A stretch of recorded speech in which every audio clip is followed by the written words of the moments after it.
Bonjour à toutes et à tous, bienvenue dans ma seconde base autonome durable. Je suis Stéphane Vivaliste et pour celles et ceux qui sont nouveaux sur cette chaîne d'autonomie et de survie, n'oubliez pas de vous abonner, de laisser un pouce bleu et d'avance, je vous en remercie. Et aujourd'hui, nous allons parler d'un sujet grave qui va vous impacter, vous personnellement. Donc écoutez bien cette vidéo jusqu'au bout. Abonnez-vous bien à la chaîne, ça ne prend qu'un petit clic et laissez un pouce bleu pour me faire plaisir, car un pouce bleu c'est comme un sourire, c'est gratuit, ça fait toujours plaisir et je vous en remercie. Voilà, et aujourd'hui, nous allons parler d'un sujet extrêmement grave qui est du vrai risque 2023-2024 si le collapse total de notre civilisation thermo-industrielle ne se produit pas avant. Alors selon les théoriciens du complot, le cours de l'histoire tend vers un plan en 4 parties. Premièrement, la mise en place d'un gouvernement mondial. Deuxièmement, l'établissement d'une monnaie digitale afin de diviser le monde en 2 classes, les maîtres et les esclaves. Troisièmement, implanter une puce dans chaque personne avec ses données biométriques, données financières, digitaux pour un contrôle total. Et petit 4, de réduire drastiquement la population mondiale pour mieux pouvoir gérer les ressources naturelles restantes. Alors, je tiens à dire ici que ce n'est pas forcément mon point de vue. Je ne fais que décrire, que résumer ce qui se pense dans ce qu'on nomme gentiment la complosphère. Alors vous comprenez au vu du sujet que je prenne toutes mes précautions. Malheureusement, cela est trop subtil encore pour les QI de chiffres qui ont la finesse d'un bonobo qui se gratte le cul. Pardonnez-moi l'expression. Donc oui, on va avoir une plaie d'abrutis qui vont mettre des commentaires débiles sous la vidéo, qui n'ont rien compris, tout en se pensant extrêmement intelligents et drôles, alors qu'en fait, ils ne feront qu'étaler leurs bêtises crasses en public, mais c'est la vie, donc passons. Donc. Voilà. Bref, en observant objectivement les faits objectifs qui se déroulent sous nos yeux, et là je parle plus spécifiquement de la guerre en Ukraine, des tensions entre les États-Unis et la Chine, de la crise économique et sociale, on peut en déduire que les risques grandissent. Ainsi, la crise internationale majeure qu'on subit en ce moment peut, et je parle bien au conditionnel, peut donc aboutir à un effondrement économique focalisé, c'est-à-dire un effondrement économique régional en Europe et aux États-Unis, donc dans la zone dollar et la zone euro. Donc pour être très clair, on ne parle pas d'un effondrement total, on parle ici juste que d'un effondrement économique. Bref, cela pourrait mener à un immense taux de chômage et de misère sociale, ce qui entraînerait des tensions et protestations grandissantes, comme pour les réformes des retraites par exemple, et il suffirait ensuite que des groupes terroristes anti-système, plus ou moins sous faux drapeau ou pas, provoquent des épisodes d'insécurité, disons, et de crimes, comme tout simplement des pillages de magasins ou des propriétés de bourgeois boomers. Alors évidemment, je n'appelle pas à ces actions et je n'appelle pas à la violence. Ce que je dis est que ces choses risquent de se passer et si cela se passe, là la population apeurée, surtout les vieux, demandera d'elle-même, comme je dis surtout les vieux, parce que c'est toujours eux qui votent Macron, eux demanderont l'établissement d'un ordre et d'une autorité républicaine forte.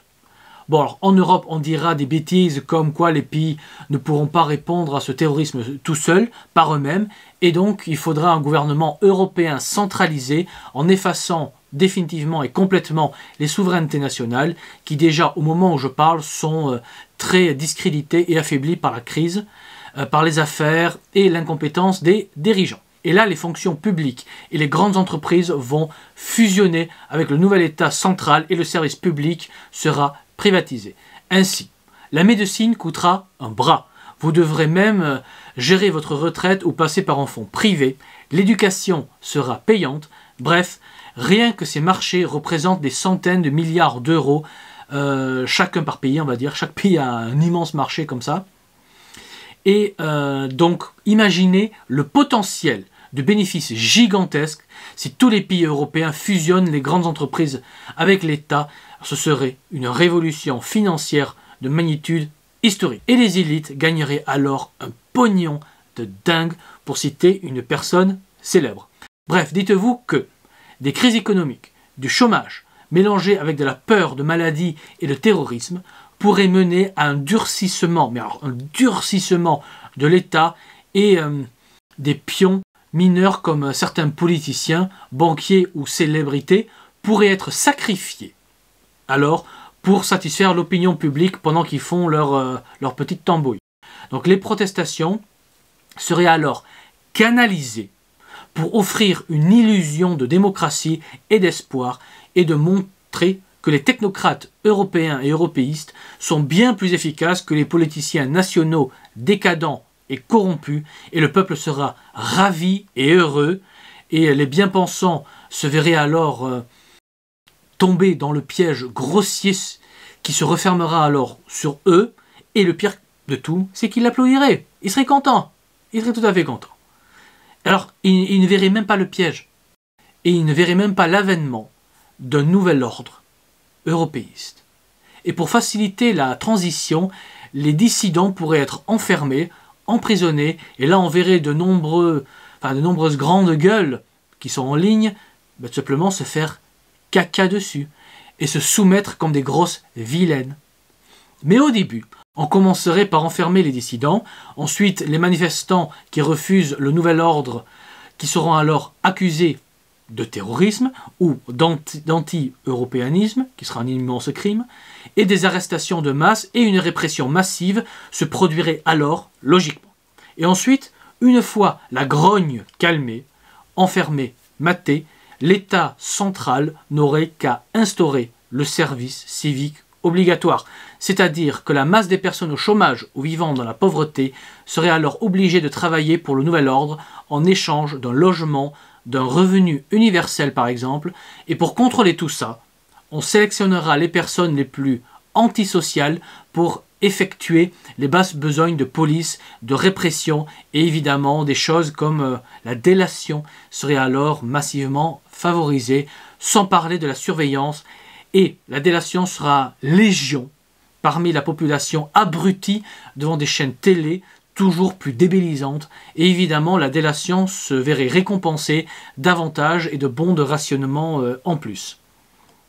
Donc dénoncez votre voisin qui a fait une bêtise et vous recevrez un bon pour avoir un paquet de cigarettes en plus.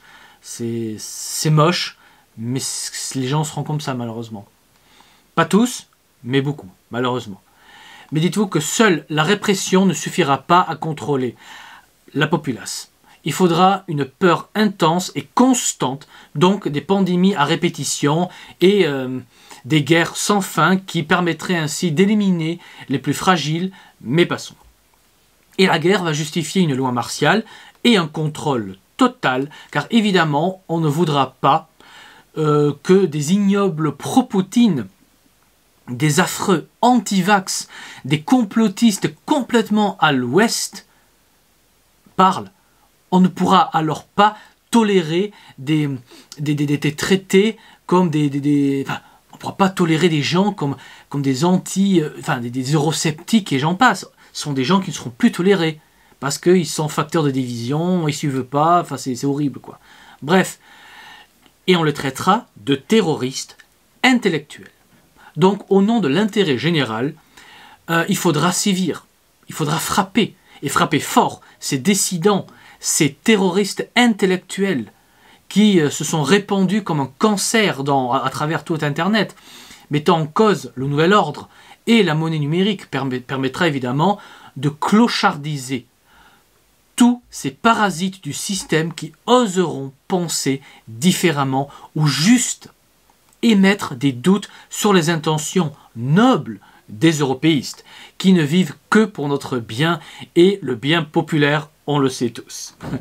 En tout cas, évidemment, ce que je décris ne va pas se produire.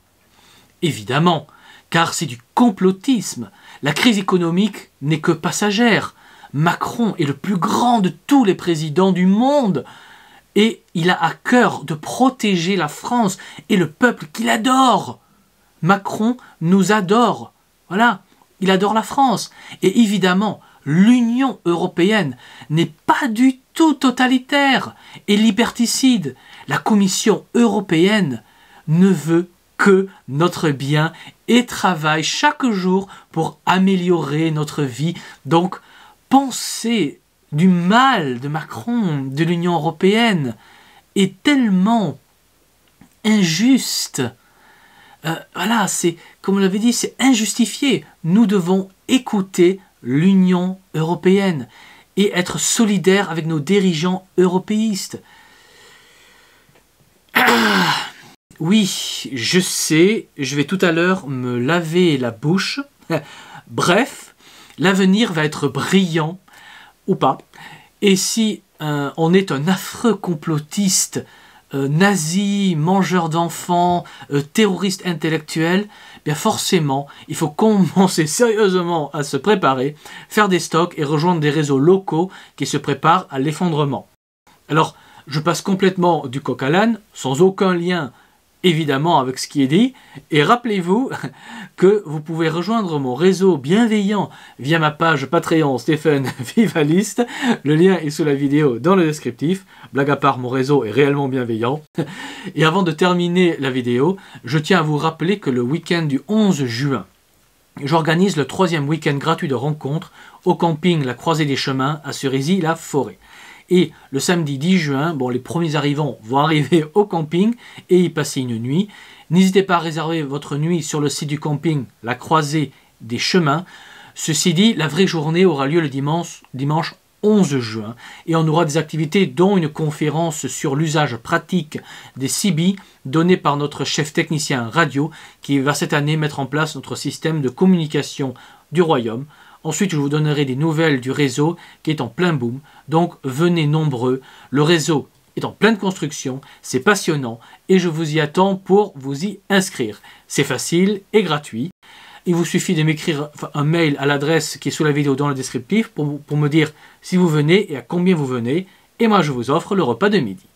Et petite parenthèse, en juin, c'est la grande saison pour le camping. Ils sont en pleine saison. Donc, réservez rapidement votre nuit si vous souhaitez passer une nuit au camping. Je rappelle que ce n'est pas du tout obligatoire.